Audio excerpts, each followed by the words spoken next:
Tutti sanno che il più bel posto del mondo è, o ahimè, era il borgo di Fonderfonteinitis. Tuttavia, poiché esso si trova molto lontano da qualsiasi strada principale in località fuori mano, forse pochi di voi si sono mai recati a visitarlo. A beneficio di chi non vi è mai stato, le darò loro una descrizione, e ciò è tanto più necessario in quanto è con la speranza di assicurarvi la solidarietà a favore degli abitanti che qui intendo narrare la storia dei calamitosi eventi verificatisi recentemente in quel luogo. Nessuno, tra quanti mi conoscono, dubiterà che assolverò tale compito che mi sono autoimposto col massimo impegno, con quella rigorosa imparzialità, quella cauta e attenta analisi dei fatti e quella accurata raccolta e confronto delle fonti che sempre dovrebbero contraddistinguere chi aspira al titolo di storico.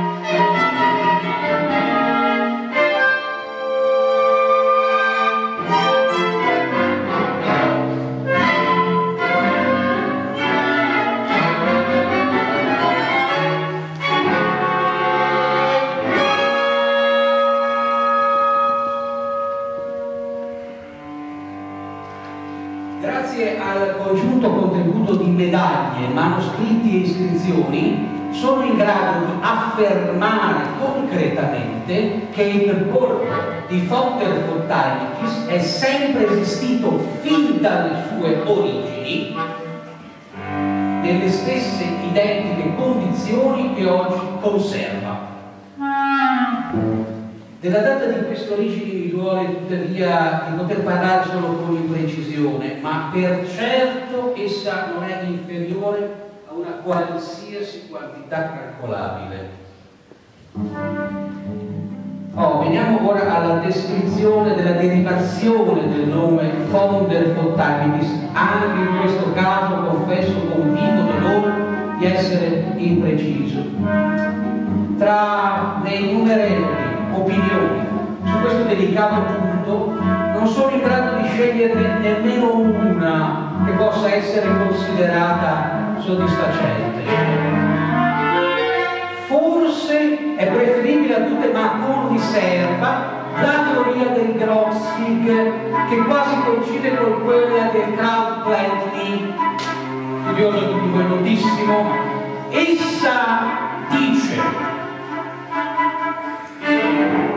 Fonderfonteinitis, Fonderlegedonderfonteinitis, Vasingleitis, Opsol, Troblitzen. Questa derivazione etimologica trova conferma in alcune tracce di fluido elettrico evidenti sulla cima della torre campanaria del palazzo comunale.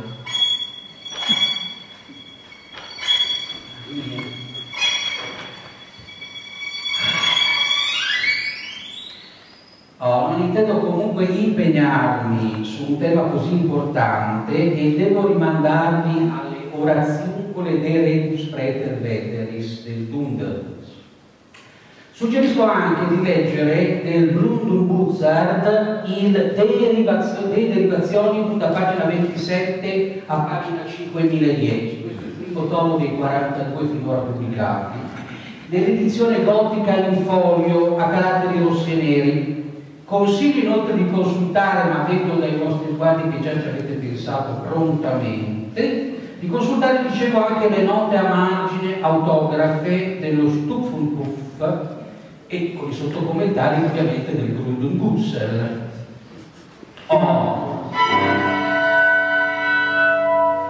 Nonostante l'oscurità che avvolge la data della fondazione di Fonderfonteinitis e l'origine del nome, non c'è alcun dubbio, come vi ho detto, che esso è sempre esistito tale quale lo troviamo oggi. L'uomo più anziano del borgo non ricorda la minima differenza d'aspetto, anzi, il solo accenno a tale possibilità è considerato un insulto.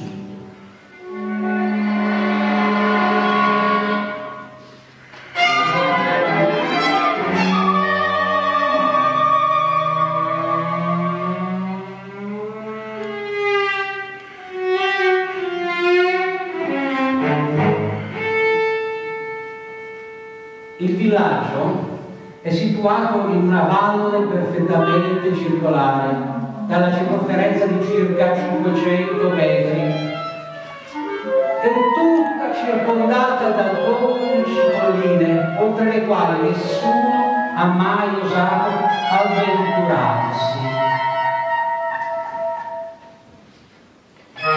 Da questo possiamo capire la validissima ragione per cui gli abitanti sono fermamente convinti che dall'altra parte non esista proprio niente. Tutto intorno ai confini della valle, che è completamente piatta e tutta pavimentata a piastrelle, si estende una fila interrotta di 60 casette, tutte rivolte verso il centro della pianura. Ogni casa ha un giardinetto con un sentiero circolare, una mediana e 24 cavi.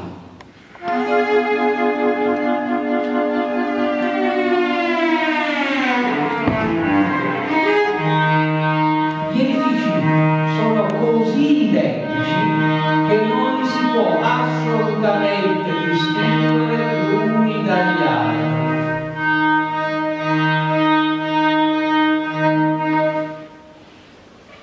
Le casette sono fatte di piccoli mattoni rossi bordati di nero, così che i muri sembrano enormi scacchiere.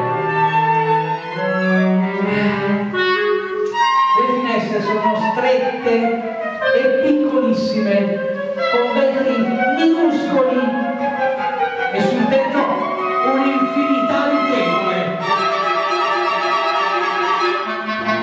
Le parti in legno sono di colore molto scuro, fittamente intagliate,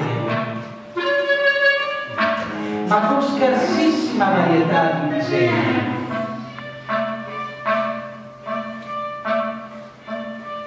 Infatti, da tempo immemorabile, gli intagliatori di Fonderfottaitis sanno intagliare solo due figure: un orologio e un cavallo. Però questi li realizzano benissimo e le ficcano ovunque trovino spazio.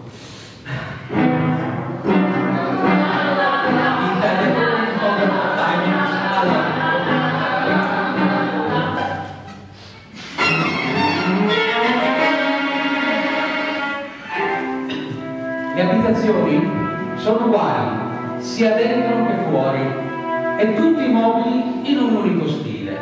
Le sedie e i tavoli sono di legno nero, con gambe curve terminanti a zampette di cagnolino. Le mensole dei caminetti sono alte, con orologi e cavoli sottili sul davanti, e al centro hanno un orologio vero dal prodigioso tic-tac, con a destra e a sinistra un vaso con dentro un tavolo. I cabinetti sono larghi ed arde ininterrottamente un bel fuoco su cui muove un enorme pentolone pieno di sauerkraut, a cui bada indaffaratissima la brava padrona di casa.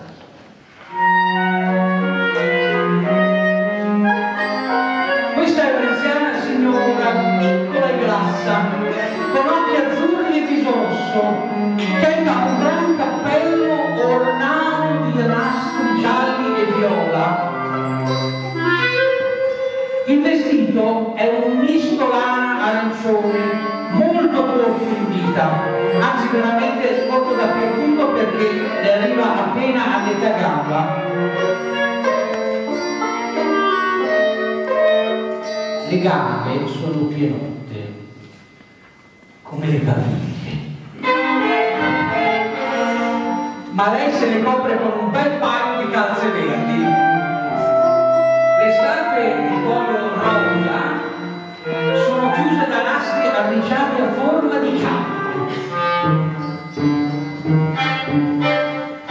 Nella mano sinistra tiene un orologio, nella destra un mestolo per il sauerkraut.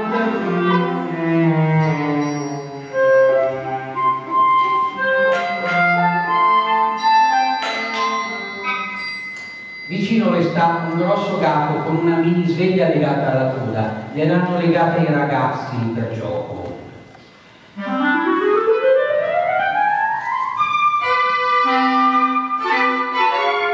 I ragazzi sono 3 e stanno in giardino a badare al maiale. Sono alti 60 centimetri. Ciascuno ha in bocca una pipa e tiene nella destra un piccolo orologio, una pipata e un'occhiata e una pipata.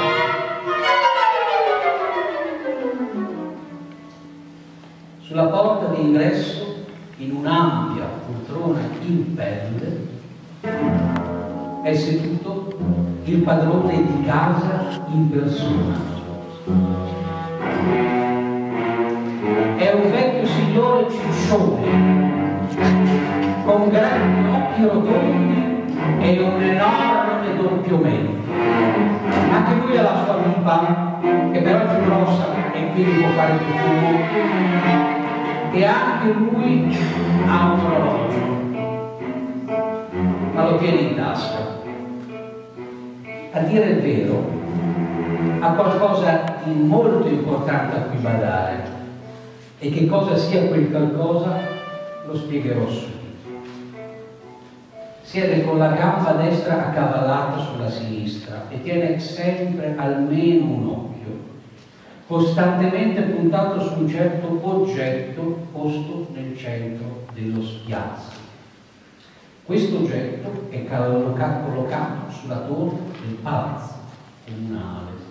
I consiglieri comunali sono tutti piccolissimi, tondi e grassotelli, con grandi occhi rotondi e un gran doppio mento. Da quando ho visitato von der Fontaimittis la prima volta,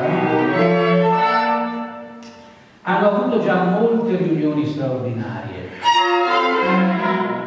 e hanno preso 3 importantissime decisioni. 1. È un reato alterare il buon vecchio corso delle cose. 2. Non c'è nulla di tollerabile fuori di von der Fontaimittis. 3. Noi saremo sempre fedeli ai nostri orologi e ai nostri cavi.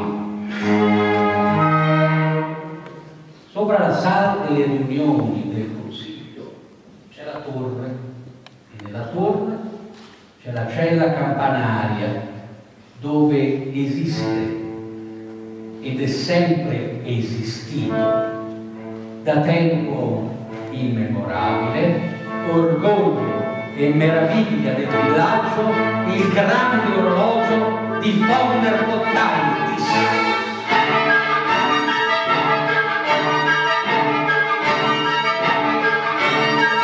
Ed è questo l'oggetto su cui sono volti gli occhi dei vecchi signori seduti nelle poltrone di cuoio.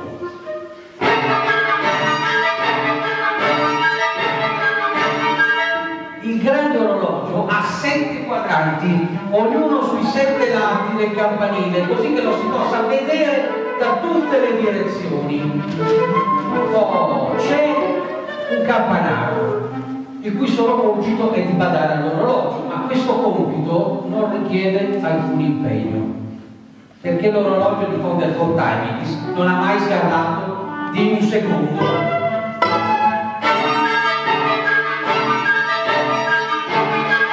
Sin dalla più remota antichità, la grossa campana ha battuto regolarmente le ore, e così tutti gli orologi del villaggio mai vi fu luogo dove il tempo fosse contato con tanta precisione, per cui gli abitanti avevano sì loro cavoli, ma erano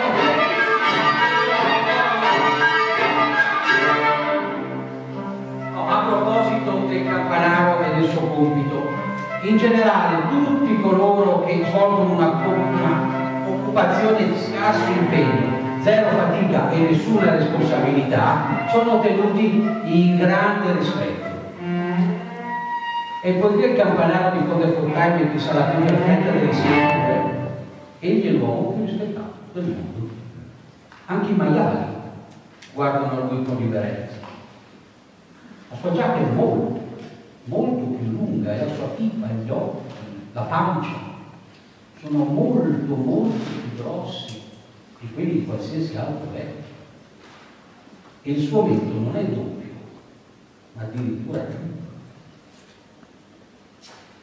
Ho così dipinto il felice stato di Fonderfontaine.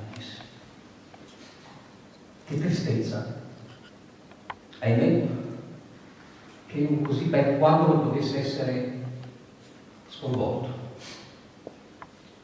Da gran tempo tra gli abitanti più saggi corre il detto: nulla di buono può venire da oltre le colline. E davvero si può credere che quelle parole fossero una profezia. L'altro ieri mancavano 5 minuti a mezzogiorno, quando a oriente, in cima alle colline, apparve qualche cosa di assai strano.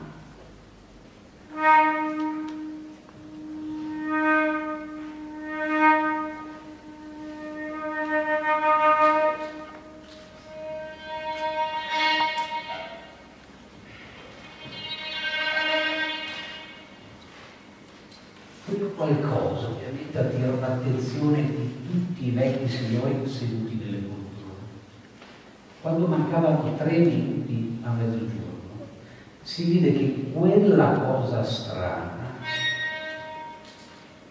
era un giovanotto alto e magro,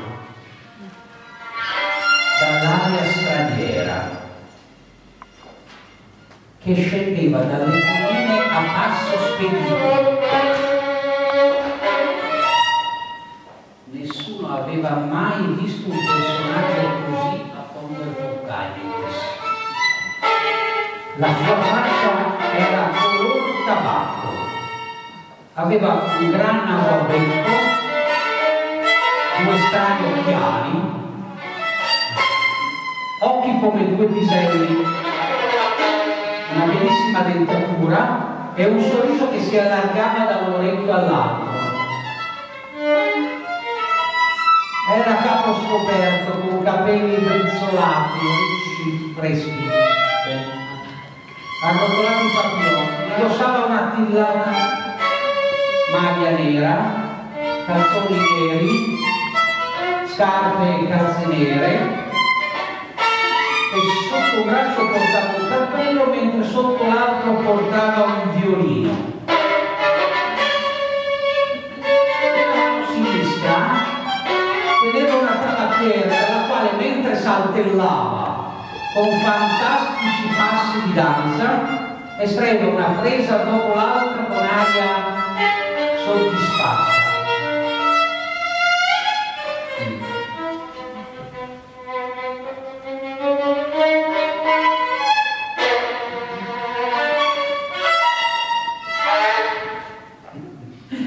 Mio Dio, che spettacolo inquietante e osceno per gli onesti abitanti di Fonderfontaine.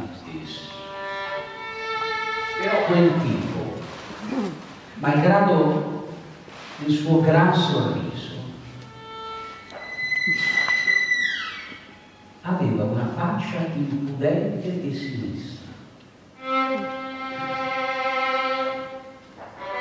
E mentre entrava nel villaggio, la forma tozza delle sue scarpette suscitava non pochi sospetti.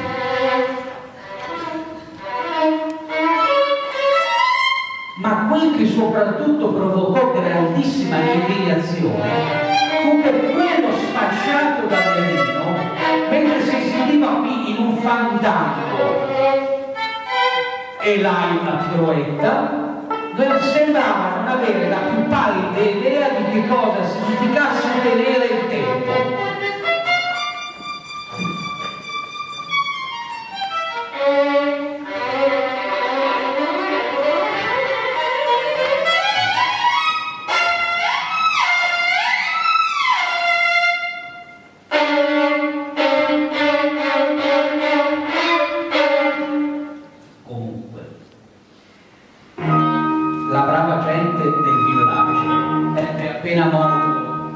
Di sbarrare gli occhi, quando mancava un minuto a mezzogiorno, Marabutto balzò in mezzo a loro e dopo un tango e un cia-cia-cia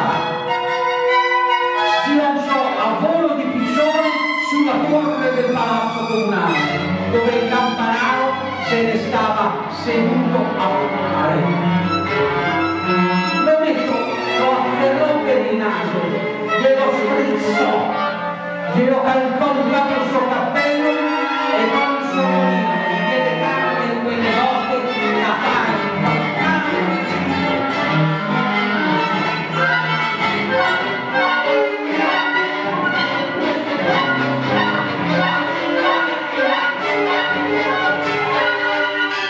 chissà a quale atto di vendetta si sarebbero abbandonati gli abitanti per quell'improvvisale aggressione se non fosse per un fatto importantissimo.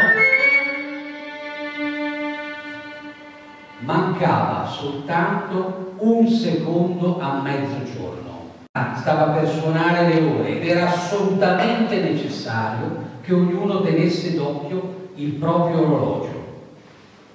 Era chiaro però che in quel momento quel tipo dentro la torre stava combinando qualcosa, ma nessuno poteva controllarlo, perché proprio allora la campana cominciò a suonare e tutti dovevano contare i ritorni.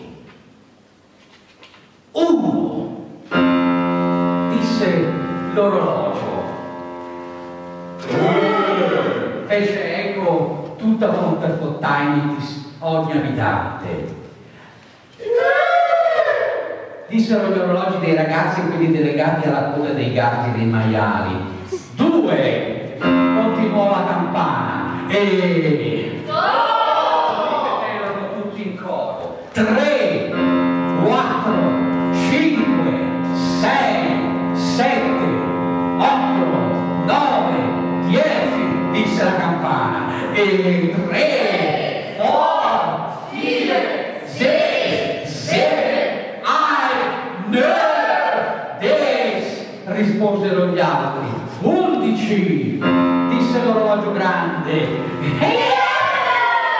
Sentirono quelli piccoli. 12, disse la campana. 12, risposero tutti gli altri soddisfatti. 12, dissero tutti i vecchi signori riponendo in tasca gli orologi.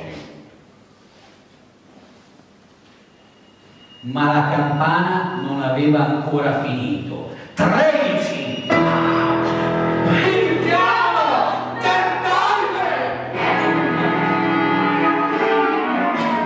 I piccoli vecchi signori restarono a bocca aperta, impallidirono, lasciarono cadere le dita e posero la gamba destra dal ginocchio sinistro. Prendiamo!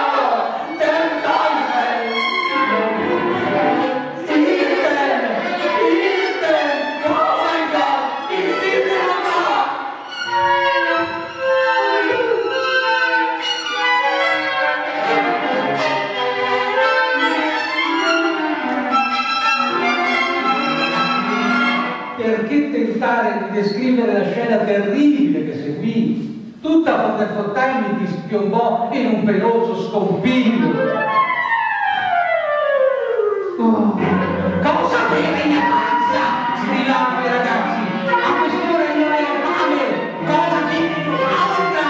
Urlavano le massaie. A quest'ora è tutto abitato. Cosa beve di amica? Impregarono tutti i vecchi signori. E per stessa tutta spenta.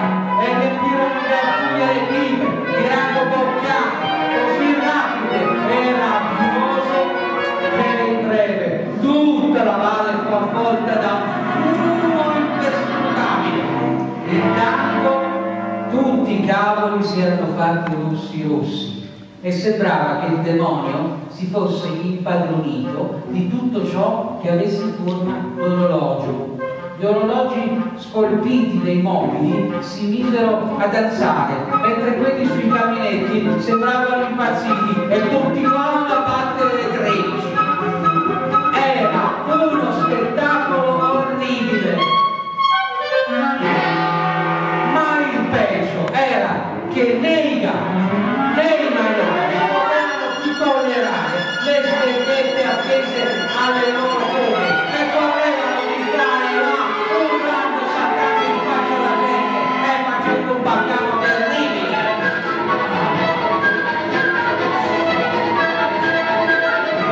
E a rendere la situazione ancora più insopportabile, quella canaglia, quel furfante in cima al campanile si dava da fare quanto più poteva in mezzo al fumo.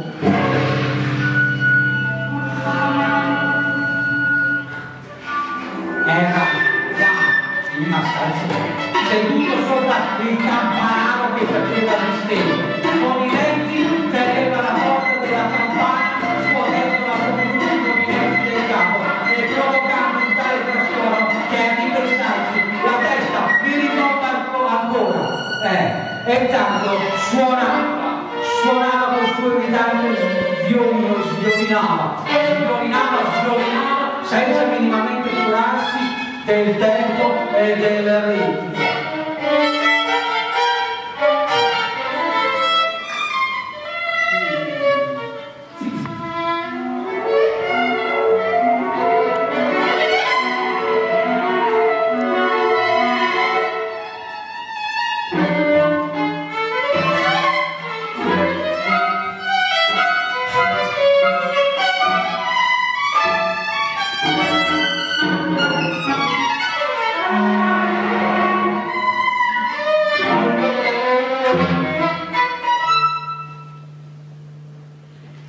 In simile pietosa situazione